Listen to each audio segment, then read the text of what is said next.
నడు పరిచర్యకి అన్నప్పుడు చేతికి 3 ఉంగరాలు ఉన్నాయి, ఒక చైన్ ఉంది. అక్కడికి వెళ్తే ఎవరు సపోర్ట్ చేస్తారు, ఎట్లా పోషించబడతాం, ఎట్లా నడిపించబడతాం, ఎట్లా అద్దె కడతాం, ఇవన్నీ ఏం ఆలోచించాల. ఒక రింగ్ అమ్మి ట్రైన్ ఎక్కి ఆ బేగంపేట వచ్చాం. 2వ రింగ్ అమ్మి రెంట కట్టాం. దేవుడు రమ్మన్నాడు, అక్కడికి వచ్చాం. ఇంకా వెనకాల 3వ రింగ్ అమ్మి 2వ నెలలో రెంట కట్టాం. ఉన్న పైసలకి ఏదైనా ఉంటే బియ్యం ఏదో మొత్తానికి అప్పుడప్పుడు గింజి ఉంచుకుంటా ప్రేయర్ వాక్ చేస్తా ఉన్న ఆ ప్రాంతంలో 3వ నెల వచ్చేసరికి ఆ చైన్ కూడా తీసేసి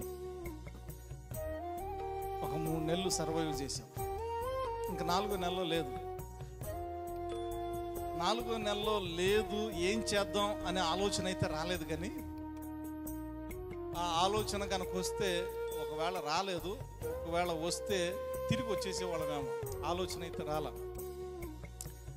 సేవకు వచ్చాం, దేవుని సేవకు వచ్చాం అని అక్కడ ఆ గల్లీలన్నీ తిరిగి ప్రార్థన చేస్తూ ఉన్నాం. దేవా, ఈ ప్రాంతాన్ని రక్షించు ప్రభా, ఈ ప్రాంతాన్ని రక్షించు ప్రభా. 5 సంవత్సరాల నుంచి ఒక ఆమె మా తల్లి కంటే 5-10 సంవత్సరాలు పెద్దది. తల్లి పేరు తార.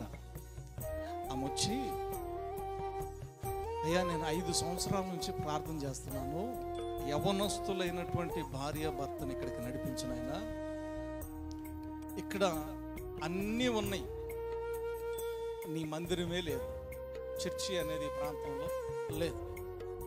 కనుక మంచిగా బలంగా సేవ చేయటానికి యవనస్తులను తీసుకున్నాను ఆయన అని 5 సంవత్సరాల నుంచి ప్రార్థన చేస్తూ ఉన్నానయ్యా అని చెప్పి మా దగ్గరకు వచ్చి మమ్మల్ని చూసి దేవుని స్తుతిస్తూ ఉంది.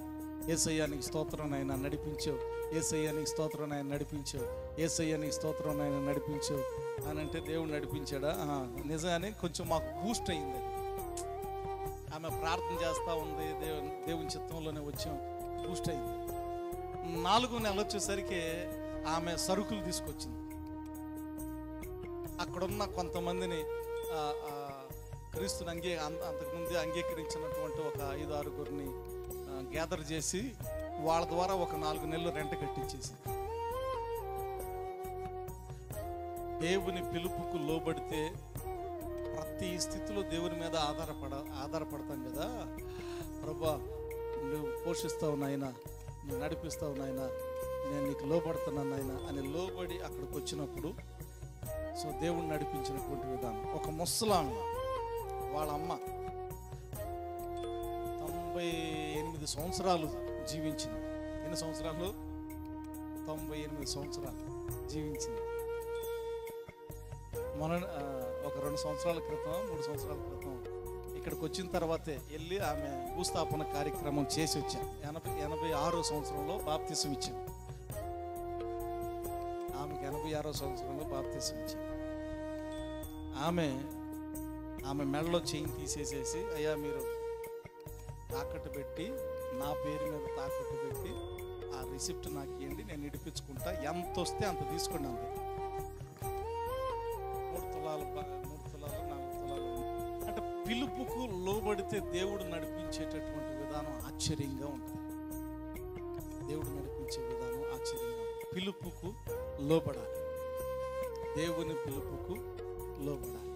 అది విశ్వాసం. దేవుని పిలుపుకు లోబడాలి. సుఖ వలయాన్ని ప్రక్కన పెట్టాలి. నిజమైనటువంటి విరిగి నలిగిన హృదయంతో మనం సాగాలి అంటే సుఖ వలయాన్ని ప్రక్కన పెట్టేసేయాలి. ప్రభు మీద ఆధారపడి జీవించాలి. ఫ్యామిలీ కదా అని సాకులేని చెప్పలా, మొత్తాన్ని విడిచిపెట్టేసేసి మాకున్నవన్నీ ఖర్చు పెట్టాలని డిసైడ్ అయినా దేవుడు పోషిస్తాడని. ఆ తర్వాత ఏమైందంటే కొంతకాలానికి చర్చి నిర్మాణం అయింది. అక్కడ చర్చి నిర్మాణం అయింది. చర్చికి ఒక 70 మంది 80 మంది అట్లా వస్తూ ఉన్నారు. మంచిగా జరుగుతూ ఉంది. ఈలోపు దేవుడు నైనా శిష్యులను తయారు చేయ ఒక 100 మందిని ఇక్కడే అని అన్నాడు. మందిరం కట్టుకున్న తర్వాత చాలా హ్యాపీగా ఫీల్ అయిన సందర్భంలో అక్కడ ఉండాలి. అప్పటికే అమెరికా కూడా వెళ్ళొచ్చిన 2 సార్లు. ఇంకా బాగానే ఉంది, దేవుడు బాగానే నడిపిస్తున్నాడు, కష్టాలన్నీ అయిపోయినాయి అనుకున్న సందర్భానికి సేవకులను తయారు చేయాలని అన్నాడు. నడు ఒక గ్రామానికి నడు అని చెప్పి అది మొత్తం విడిచిపెట్టు అనేటటువంటి ప్రేరేపణ. మొత్తాన్ని విడిచిపెట్టి ఇక్కడికి వచ్చేసాం.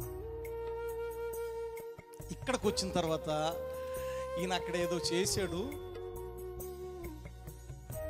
అందుకే మొత్తం విడిచిపెట్టి వచ్చేసాడు, ఏదో అయ్యింది అని మొత్తం గప్పు మంది.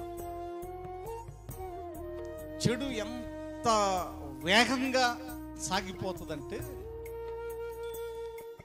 ఇప్పుడు ప్రతి నెల 2వ ఆదివారం హైదరాబాద్ వెళ్తున్నానని అందరికీ తెలుసు, అక్కడ చర్చి ఉందని అందరికీ తెలుసు, 2వ ఆదివారం వెళ్ళి రొట్టె ద్రాక్షరసం ఇస్తున్నానని అందరికీ తెలుసు. ఇప్పుడు ఓహో ఆయన వచ్చింది ఇక్కడ సేవకులను తయారు చేయడానికి వచ్చాడు అనేది ఆ సత్యం లేటుగా తెలుసుకున్నారు. అడగకుండానే ఎందుకు వచ్చారు మీరు అడగకుండానే ఏదేదో మొత్తం కాసేపు వెళ్ళిపోయింది.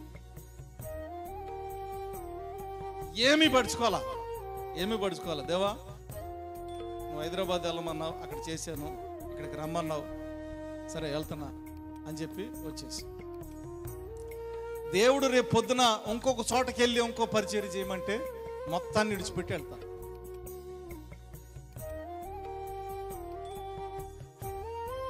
అబ్రహాము తన కష్టార్జితాన్ని వదిలిపెట్టి దేవుని పిలుపుకు లోబడ్డాడు కదా, జక్కయ్య కూడా తనకు కలిగి ఉన్నదంతా సమస్తాన్ని విడిచిపెట్టాడు కదా. కారణం ఏంటంటే వాళ్ళు అది చూడగలిగారు. ఏది చూడగలిగారు? శిల్పియు నిర్మాణకుడునైనా ఆ యొక్క పునాదులు కలిగినటువంటి ఆ పట్టణం వైపు చూడగలిగారు. ఒక గొప్ప నిర్మాణమైనటువంటి పునాదులు గల ఆ పట్టణాన్ని చూడగలిగారు. అప్పుడు ఇవన్నీ వాళ్ళకి ఏమనిపించిందంటే,